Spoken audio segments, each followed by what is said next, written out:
Our success in vaccination and decreasing case counts and hospitalizations. laga bilaabo kowda bisha Maarso waxaan soo afjaraynaa amarkii weydiimaha caddeynta qaadashada talaalka COVID-19 ee ganacsiyada iyo goobaha la isugu yimaado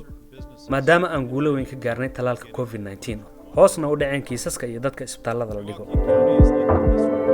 shir jaraa'id oo si wada jir ah u qabteen qaar ka mid ah madaxda iyo bahda caafimaadka ee magaalada Seattle iyo degmada King County ayaa looga hadlay xaaladihii u dambeeyay COVID-19 iyadoo amarkii u dambeeyay uu noqonayo mid wax weyn ka bedeli doona qaabkii hore loola tacaamulayay COVID-19. This does not mean that the pandemic is over. tani macnaheedu ma aha in COVID-19 uu dhamaaday ee waxa isbedelay qaabkii aan ula tacaamulaynay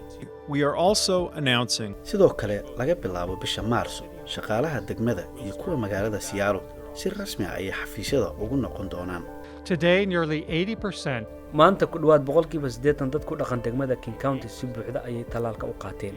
waa guul weyn balse COVID-19 wali nagama tagin sidaa daraaddeed waa inaan mar kasta taxadarnaa The city of Seattle, quite candidly, we are very proud to once again collaborate with the magaalada Seattle waxaan mar kasta ku faraxsanahay inaan la shaqeyno guddiga degmada King County annagu waliba uga dambeeyna talooyinka caafimaad guulo waaweyn ayaan ka gaarnay la dagaalanka COVID balse waxaan si gaar ah u fiirin doonaa farqiga u dhaxeeya talaalka dadka laga tirada badan yahay iyo bulshooyinka kale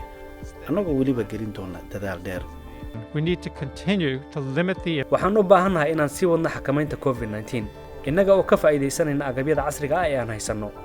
waxaan kula talinaynaa dadka aan wali istalaalin inay si dhaqso ah isu talaalaan also want to add my thanks to those of waxaan u mahadcelinaynaa ganacsiyada iyo shaqaalaha caafimaadka sida u hirgeliyeen amarkii weydiinta caddeynta qaadashada talaalka COVID-19